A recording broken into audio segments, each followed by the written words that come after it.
चूक समोरच्याची असते आणि दरवेळी माफी तुम्ही मागता, असं तुमच्यासोबतही होत असेल तर हा व्हिडिओ पूर्ण बघा.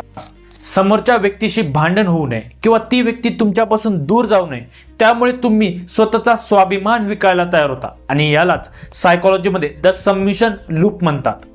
पण लक्षात ठेवा, चूक नसताना तुम्ही समोरच्याची माफी मागितली तर तुम्ही त्याला अशी सवय लावता की तो जिंकेल आणि तुम्ही त्याच्या समोर नेहमी झुकाल.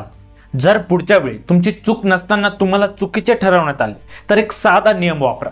फक्त 60 सेकंद काहीच बोलू नका, पूर्णपणे शांत राहा आणि माफी तर अजिबात मागू नका. तुमची ही शांतता समोरच्या व्यक्तीच्या इगोला जोरात धक्का देते आणि त्याला स्वतःच्या चुकीची जाणीव करून देते. आणि एक गोष्ट नेहमी लक्षात ठेवून, स्वतःचा आदर करायला शिकणे. आणि हा व्हिडिओ त्या मित्राला शेअर करा जो नेहमी सॉरी म्हणतो. आणि अशाच पॉवरफुल कॉन्टेंटसाठी फॉलो आणि सबस्क्राईब करणं विसरू नका.